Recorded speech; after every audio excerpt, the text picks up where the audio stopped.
LG കായം ഇപ്പോൾ 20% more കായം എന്നാൽ കൂടുതൽ രുചിയും കൂടുതൽ മൂല്യവും.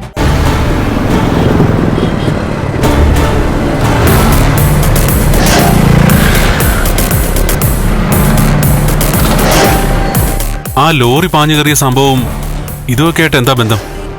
അന്ന് സംഭവിച്ചതും ഒരു കൊലപാതകമായിരുന്നു എന്ന്. സ്വത്തും പണവും മോഹിക്കുന്ന എന്റെ അമ്മാവൻ മനഃപൂർവ്വം വരുത്തി വെച്ചതാണോ ആ ആക്സിഡന്റ് എന്ന് പറയാൻ പറ്റില്ല. ആയുധം കൊണ്ട് വെട്ടിയാലും മുറിവേൽക്കാത്ത ഒരുത്തിയാണല്ലോ നിന്റെ കൂടെ ഉള്ളത്. അതുകൊണ്ട് തന്നെ അങ്ങനെയുള്ള ഭയം ഒന്നും വേണ്ട. അതെ, ആയുധം കൊണ്ട് പോലും ഒരു പോറലേൽപ്പിക്കാൻ ഇയാളിൽ പറ്റില്ല. അങ്ങനെ ഒരു തിരിച്ചറിവുണ്ടെങ്കിൽ അതൊക്കെ ഇതോടെ പറയണം. ഇയാളുടെ ദേഹത്തുനിന്ന് രക്തം പൊടിയണമെന്ന് ആഗ്രഹിക്കുന്നവരോട്.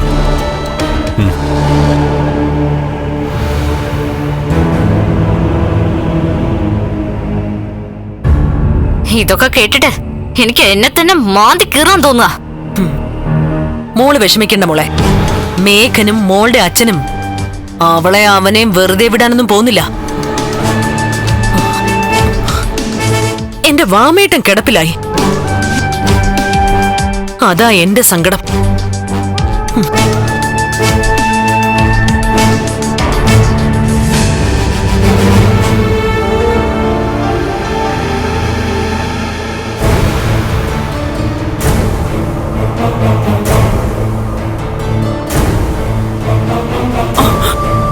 അടിക്കടിക്ക് ഓരോരോ അപകടങ്ങൾ ഉണ്ടായിക്കൊണ്ടിരിക്കുക.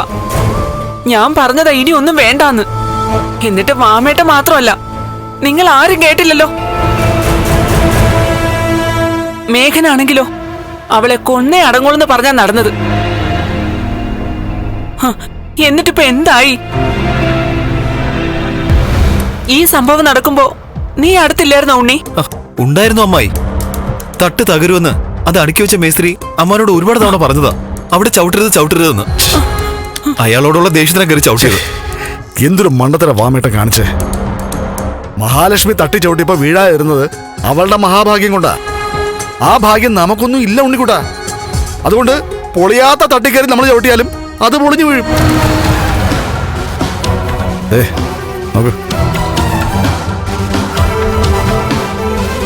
ആരൊക്കെയാ വരുന്നേ നോക്കിയേ.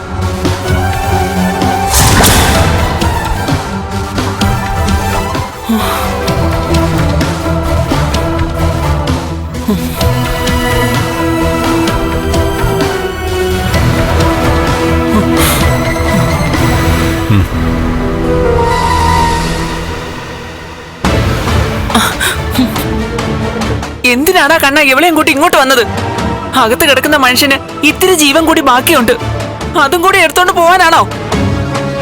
ഇയാൾക്ക് അമ്മാവനെന്ന് കാണണമെന്ന് പറഞ്ഞു. വീണ് കിടക്കുന്നവരെ കണ്ട് രസിക്കലാണല്ലോ നിങ്ങളുടെയൊക്കെ ജോലി. വീണ് കിടക്കുന്നവരെ കണ്ട് രസിക്കാനല്ല ഇയാൾ വന്നത്. വീഴ്ത്താൻ ശ്രമിക്കുന്നവരെ ഒന്ന് കണ്ടിട്ട് പോവാനാ. വീഴ്ത്താൻ ശ്രമിച്ചോ? ആരെ വീഴ്ത്താൻ ശ്രമിച്ചോ എന്നാ കണ്ടിട്ട് ഈ പറയുന്നേ? ഞങ്ങൾക്കറിയാം അവിടെ നടന്ന എന്താണെന്ന്.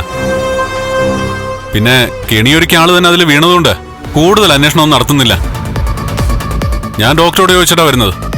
ഇപ്പൊ കയറി കാണാന്നാ പറഞ്ഞത്. ഞാനങ്ങോട്ട് പോകുന്നില്ല. താൻ പോയി കണ്ടിട്ടോ. ചെല്ലടി ചെല്ല്. ശരീരം മുഴുവൻ ഉടഞ്ഞു വാരിക്കിടക്കുന്ന ആ മനുഷ്യനെ കണ്ട് നീ സന്തോഷിക്ക്, പൊട്ടിച്ചിരിക്ക്. അങ്ങനെ മറ്റുള്ളവരുടെ സങ്കടം കണ്ട് ചിരിക്കുന്ന കൂട്ടത്തിലല്ല ഞാൻ. പിന്നെ ചിരിച്ചേനെ. ഇപ്പൊ കണ്ണേട്ടൻ പറഞ്ഞ പോലെ കണ്ണേട്ടന്റെ അമ്മാവന്റെ സ്ഥാനത്ത് ഞാനായിരുന്നു തട്ടുപൊളിഞ്ഞു വീണതെങ്കിൽ. താൻ പോയിട്ടോ.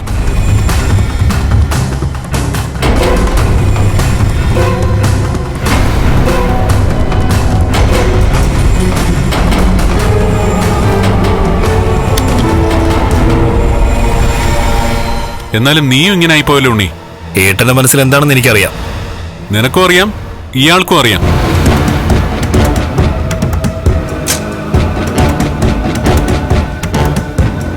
പിന്നെ അമ്മായിക്ക് ഇതൊക്കെ അറിയോന്ന് അറിയില്ല. അമ്മായി അറിഞ്ഞുകൊണ്ടാണ് ഇതൊക്കെ സംഭവിക്കുന്നെങ്കിൽ അത് കഷ്ടമാണെന്നേ പറയാൻ പറ്റൂ.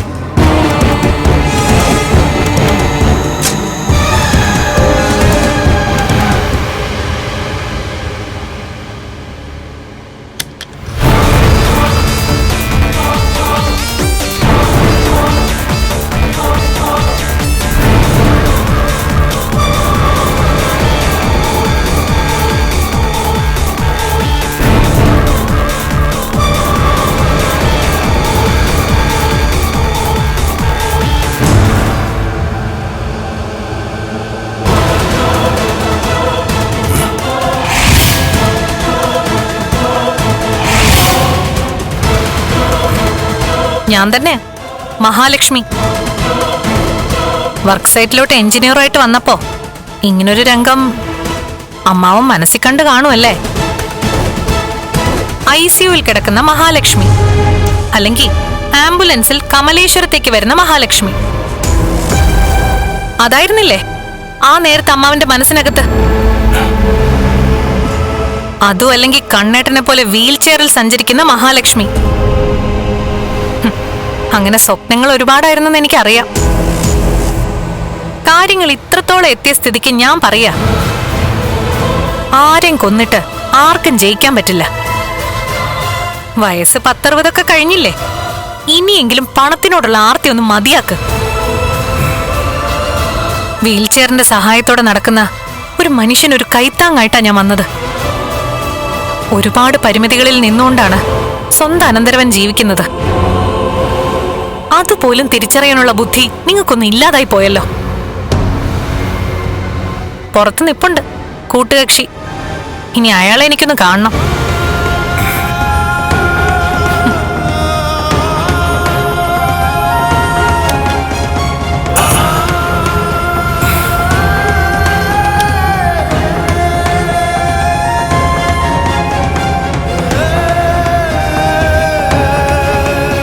ഇത്രയും നാള് കെട്ടിടത്തിന്റെ പണിയൊക്കെ നോക്കിയിരുന്നതേ ഇവനും അവന്റെ അമ്മാവനും കൂടെയാ.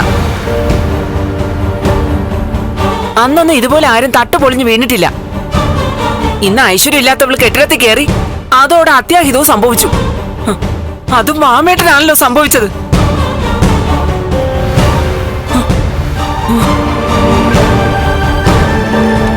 എന്റെ അമ്മായി പറഞ്ഞത് കേട്ടോ? അതിനുള്ള മറുപടി ഇത് മാത്രമാണ് അമ്മായി. ഇയാൾ എന്റെ ജീവിതത്തിലേക്ക് വന്നതിന് ശേഷം എനിക്ക് ഐശ്വര്യങ്ങളൊക്കെ ഉണ്ടായത്. അതെന്താ കണ്ണേട്ട അങ്ങനെ പറഞ്ഞത്?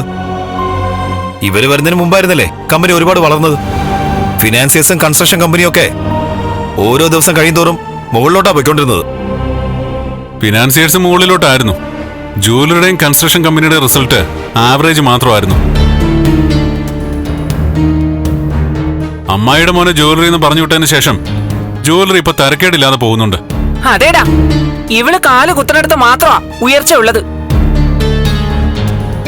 ബാക്കിയുള്ളതെല്ലാം തകർച്ചയിലേക്കാ പൊയ്ക്കൊണ്ടിരിക്കുന്നത്.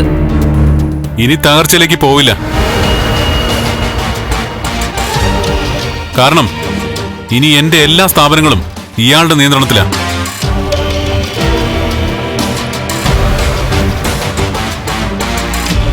അമ്മാവനെ കണ്ടോ? ഞാൻ കണ്ടു. ബോധമുണ്ടായിരുന്നു. ബോധത്തോടെ കിടക്കുന്ന ആ മനുഷ്യനെ ഓരോന്ന് പറഞ്ഞ് നീ വേദനിപ്പിച്ചോ? അങ്ങേരുടെ ഹൃദയം നിന്നു പോകുന്ന രീതിയിൽ നീ എന്തെങ്കിലുമൊക്കെ പറഞ്ഞോന്നാ ചോദിച്ചത്. ഞാൻ പറഞ്ഞതൊക്കെ അമ്മാവൻ വ്യക്തമായി കേട്ടിട്ടുണ്ട്. അതകത്തു പോയാ ചോദിച്ചു മനസ്സിലാക്കാം. പിന്നെ നീ മാത്രം എന്തിനാ ഇവിടെ വീൽ ചെയറിൽ ഇരിക്കുന്നേ? നീയും പോയി കാണ് നിന്റെ അമ്മാവനെ. ഏതായാലും രണ്ടാളും ഒന്നിച്ചു വന്നതല്ലേ. അകത്ത് കിടക്കുന്ന ആളെ കണ്ട് നീയും സന്തോഷിക്ക്. അങ്ങനെ സന്തോഷിച്ചാനെ നിങ്ങളെല്ലാവരും ഇയാൾ കെട്ടിടത്തിൽ വീണ്ടിരുന്നെങ്കിൽ.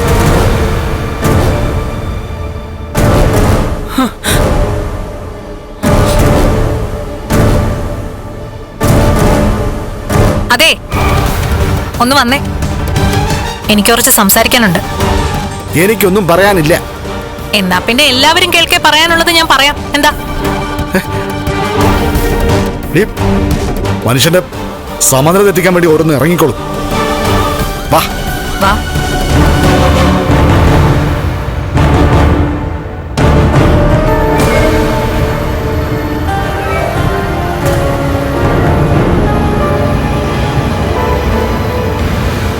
അമ്മായിക്കൊരു മോളുണ്ട്. അവളെക്കാൾ 2-3 വയസ്സിന്റെ പ്രായക്കൂടുതൽ അയാൾക്ക് കാണും. എന്നുവെച്ചാ മകളുടെ പ്രായമുള്ള ഒരു പെൺകുട്ടിയെ അമ്മാവനും മേഘനും ഒക്കെ കൊല്ലണമെന്ന് പറയുമ്പോ അതിനെ തടയാനെങ്കിലും അമ്മായിക്ക് ശ്രമിച്ചൂടെ? ആരും അവളെ കൊല്ലാൻ തുനിഞ്ഞിറങ്ങിയിട്ടില്ല. പിന്നെന്തിനാ ഞാൻ അതിന് ശ്രമിക്കുന്നത്? പറഞ്ഞാ കൂടിപ്പോവും. അതുകൊണ്ട് ഞാനൊന്നും പറയുന്നില്ല.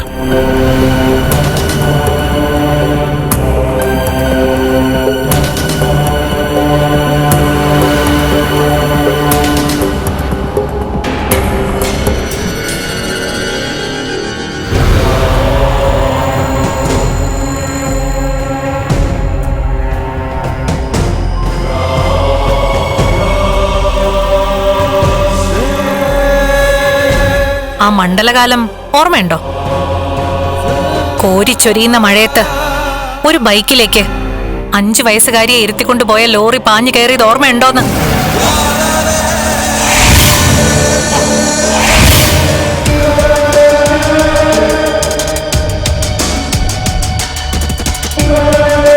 അതൊരു കൊലപാതകമാണോന്ന് ഞാൻ ചോദിച്ചു.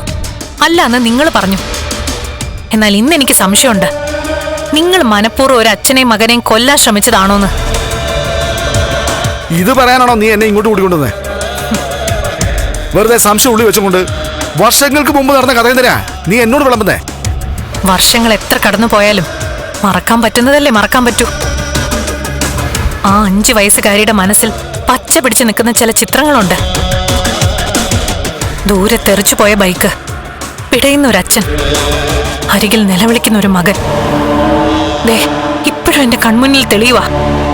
അന്ന് മരിച്ചത്, ഇനി കൊന്നതാണെങ്കിൽ കൊല്ലപ്പെട്ടത് കണ്ണേട്ടന്റെ അച്ഛനാ. ദൂരേക്ക് തെറിച്ചു വീണത് എന്റെ കണ്ണേട്ടനാ. ഇപ്പൊ ICU കിടക്കുന്ന ആളും നിങ്ങളും തമ്മിൽ വർഷങ്ങളുടെ പരിചയമുണ്ട്. അങ്ങനെയെങ്കിൽ അയാളാണോ നിങ്ങൾക്ക് ആ കൊട്ടേഷൻ തന്നത്? അതും കൊല ചെയ്യാൻ. എടി, ഞാൻ പല കൊള്ളരുതായ്മകളും ചെയ്തിട്ടുണ്ട് എന്ന് വെച്ച് നീ വെറുതെ വായി തോന്നിയൊക്കെ വിളിച്ചു പറയരുത്. ആ സംഭവവും വാമേട്ടറുമായിട്ട് ഒരു ബന്ധവുമില്ല. ഇനി ഉണ്ടെങ്കിൽ അതിന്റെ ശിക്ഷയാണ് അയാൾ ഇപ്പൊ അനുഭവിക്കുന്നതെന്ന് പറയേണ്ടി വരും. ശ്ശേ.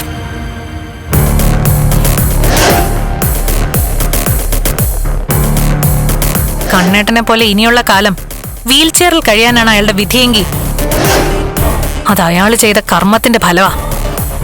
ചെയ്തവരെക്കാളും ശിക്ഷ കിട്ടും ചെയ്യിച്ചവർക്ക്. അന്നൊക്കെ പണത്തിന് വേണ്ടി എന്തും ചെയ്യുന്ന കൂട്ടത്തിലായിരുന്നു നിങ്ങൾ. പക്ഷെ ഒന്ന് ഓർത്തു നോക്ക്, ഇത്രയും വർഷം കഴിഞ്ഞിട്ടും അന്ന് അച്ഛനോടൊപ്പം യാത്ര ചെയ്ത കണ്ണേട്ടനെ എന്റെ മുന്നിൽ കൊണ്ടുവന്നു. എല്ലാം കാണുന്ന ദൈവങ്ങൾ. ഇന്നിപ്പം നിങ്ങളും നിങ്ങളെപ്പോലെ ചിന്തിക്കുന്നവരും ഭയത്തിന്റെ നിഴലിൽ കഴിയുന്നുണ്ടെങ്കിൽ അതിന് കാരണം നിങ്ങൾ ചെയ്ത പ്രവൃത്തികൾ തന്നെയാ.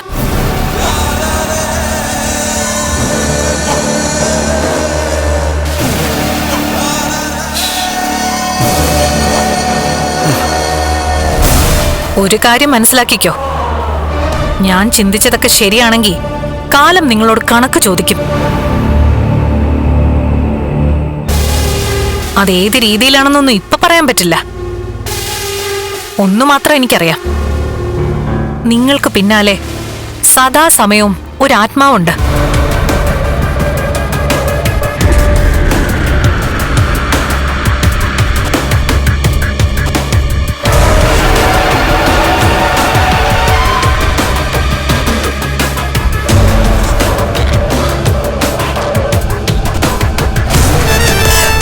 ഒരു മകനെ സ്നേഹിച്ച് കൊതി തീരാത്ത ഒരു അച്ഛന്റെ ആത്മാവ്.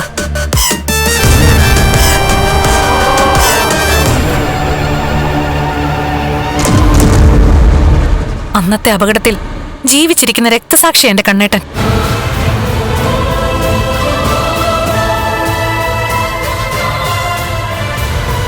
അവിടെ ഇരിക്കാൻ വയ്യ, അമ്മായി പിച്ചും പേയും പറഞ്ഞുകൊണ്ടിരിക്കുക. ഇവിടെ കണ്ണന്റെ ഭാര്യ അങ്ങനെയൊക്കെ തന്നെയാ, ഓരോരോ പിച്ചും പേയും പറഞ്ഞോണ്ടിരിക്കുക. നിങ്ങളെ മാറ്റി നിർത്തി ഇയാൾ സംസാരിക്കുന്നെങ്കില് നിങ്ങൾ കേട്ടോ ഒന്നും പിച്ചും പേയും ആയിരിക്കില്ല. അല്ല കണ്ണേട്ട, വർഷങ്ങൾക്ക് മുമ്പ് കണ്ണേട്ടൻ ഒരു ആക്സിഡന്റ് ഉണ്ടായല്ലോ. പണത്തോട് ഇത്രയും അത്യാർത്തി കാണിക്കുന്ന കണ്ണേട്ടന്റെ അമ്മാവനാണോ അന്ന് ആക്സിഡന്റ് ഉണ്ടാക്കിയെന്ന് ഞാൻ കരുണയുടെ അച്ഛനോട് ചോദിക്കായിരുന്നു. ആന്തിനാ ഇയാളോട് ചോദിക്കുന്നേ? അല്ല, ഇവര് പഴയ വലിയ കൂട്ടുകാരായിരുന്നല്ലോ. ഇനി ഇങ്ങേരുടെ ലോറിയാണോ കണ്ണേട്ടന്റെ അച്ഛൻ ഓടിച്ച ബൈക്കിലേക്ക് പാഞ്ഞു കയറിയെന്ന് പറയാൻ പറ്റില്ലല്ലോ. രണ്ടാളും തമ്മിൽ വർഷങ്ങളുടെ പരിചയമുണ്ട്. കണ്ണാ, ഇവളെന്തൊക്കെയാ പറയുന്നേ? നിങ്ങളുടെയൊക്കെ സ്വഭാവം A to Z അറിയാവുന്നതുകൊണ്ടാ മഹാലക്ഷ്മി അങ്ങനൊരു സംശയം ചോദിച്ചത്, അല്ലടോ? എന്റെ കണ്ണമ്മോനെ, ജീവിതത്തിൽ ഇന്നേ വരെ എന്റെ ലോറി കൊണ്ട് ഞാൻ ആരെയും തട്ടിയിട്ടില്ല. ഡ്രൈവിംഗ് പഠിക്കുന്ന സമയത്ത് 1-2 മതിലൊക്കെ ചാരിയിട്ടുണ്ട്. അതല്ലാതെ എന്റെ വണ്ടി ഇന്ന് വരെ ആരെയും കൊന്നിട്ടില്ല. ഇന്നും ഞാൻ തിരഞ്ഞുകൊണ്ടിരിക്കുന്ന വാഹനം അത് എന്റെ അച്ഛന്റെ കൊലയാളി വാഹനം. അന്നൊന്നും എനിക്ക് അമ്മാവന് സംശയമില്ലായിരുന്നു. പക്ഷേ ഇപ്പൊ ഇയാളിത് പറഞ്ഞപ്പോ എന്റെ ചിന്ത അങ്ങോട്ട് തന്നെ പോവുക. സ്വത്തിനും പണത്തിനും വേണ്ടി എന്തും ചെയ്യാൻ മടിയില്ലാത്ത എന്റെ അമ്മാവൻ അന്നെന്റെ അച്ഛന്റെ ആയുസ് എടുക്കണമെന്ന് ചിന്തിച്ചോന്ന് പറയാൻ പറ്റില്ലല്ലോ. ഹേയ്, അതേപ്പറ്റിയൊന്നും എനിക്കറിയില്ല കണ്ണാ. വ്യക്തമായിട്ടൊന്നും നമ്മളറിയാതെ വെറുതെ ആരെയും സംശയിക്കരുത്. സത്യങ്ങൾ എന്നായാലും എപ്പോഴായാലും പുറത്തു വരും. അതുകൊണ്ട് തന്നെ എന്നെങ്കിലും ഒരു ദിവസം ഞാൻ തേടി നടക്കുന്ന ആ ലോറിയും ലോറി ഡ്രൈവറും എന്റെ മുമ്പിലേക്ക് വരുമെന്നാണ് എന്റെ വിശ്വാസം. വാർദ്ധക്യത്തിൽ ജീർണിച്ച അവസ്ഥയിലെങ്കിലും കുറ്റബോധം കൊണ്ട് നീറുന്ന ആ ലോറി ഡ്രൈവർ തെറ്റുകൾ ഏറ്റുപറയാൻ എന്റെ മുന്നിലേക്ക് വന്നെന്ന് വരാം. പോടാ.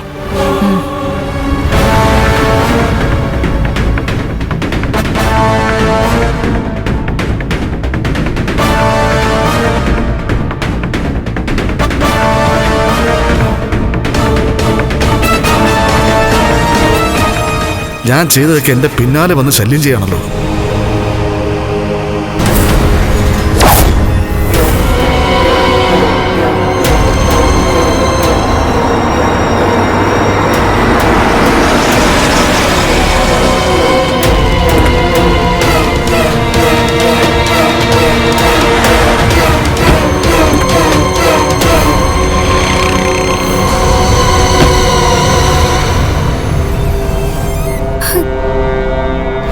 എന്താ എമ്മേ?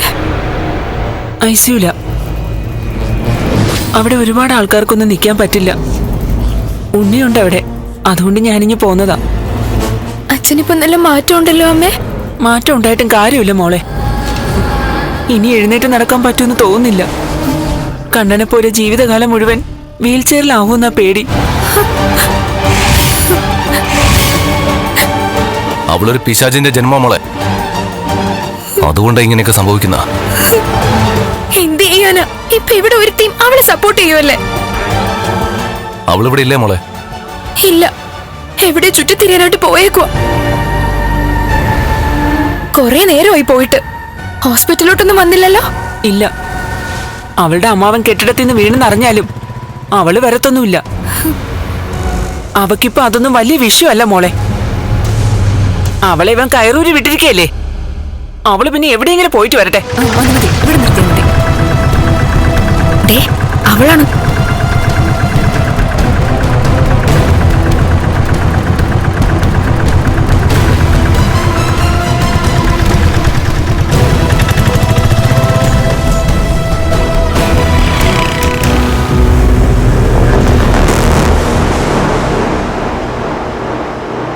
എവിടെ അറിഞ്ഞിരുന്നു ഇതുവരെ?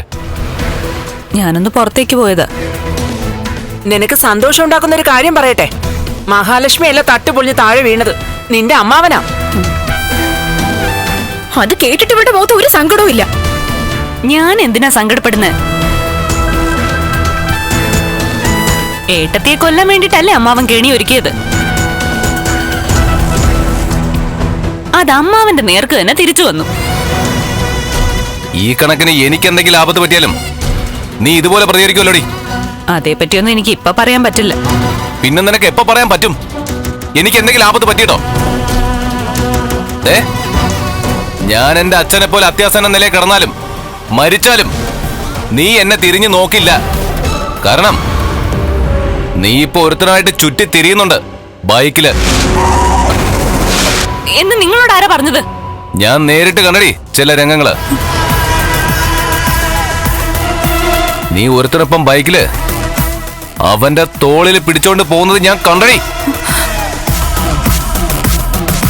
ബൈക്ക് ഓടിച്ചവൻ ഹെൽമെറ്റ് വെച്ചോണ്ട് അവന്റെ മുഖം കാണാൻ പറ്റിയില്ല. പക്ഷെ പിന്നിലിരുന്ന ഇവളെ ഞാൻ വ്യക്തമായിട്ട് കണ്ടതാ. ആരാടി അവൻ? എനിക്കറിയില്ല. ഞാൻ ആരുടെയും ബൈക്കിന്റെ പിന്നിലൊന്നും ഇരുന്ന് പോയിട്ടില്ല. ഓ, പിന്നെ നീ എവിടെയാണ് ഉടുത്തൊരുങ്ങി പോകുന്നത്? എടി നിന്റെ വീട്ടിലോട്ട് വിളിച്ചപ്പോഴേ നീ അവിടെ ചെന്നിട്ടില്ലെന്നാണല്ലോ അപ്പച്ചി പറഞ്ഞത്. ഞാനൊരു വ്രതത്തിലാണെന്ന് നിങ്ങൾ എല്ലാരോടും പറഞ്ഞല്ലോ. അതുകൊണ്ട് അമ്പലത്തിൽ പോയിട്ട് അന്നദാനവും കഴിച്ചിട്ടാ വരുന്നത്. നീ അന്നദാനം അല്ലടി, അന്നം കഴിച്ചു കാണും. നീയും ആ ബൈക്കിൽ പോയതിനുമായിട്ടുള്ള ബന്ധം തുടങ്ങിയത് കാരണം കുറച്ച് ദിവസങ്ങളായി നീ എന്നിൽ നിന്നും അകലാൻ തുടങ്ങിയിട്ട്. പക്ഷേ നീ എന്നെ മറന്നിട്ട് ഒരുത്തിനൊപ്പം ബൈക്കിൽ ചുറ്റുമെന്ന് ഞാൻ കരുതിയില്ല.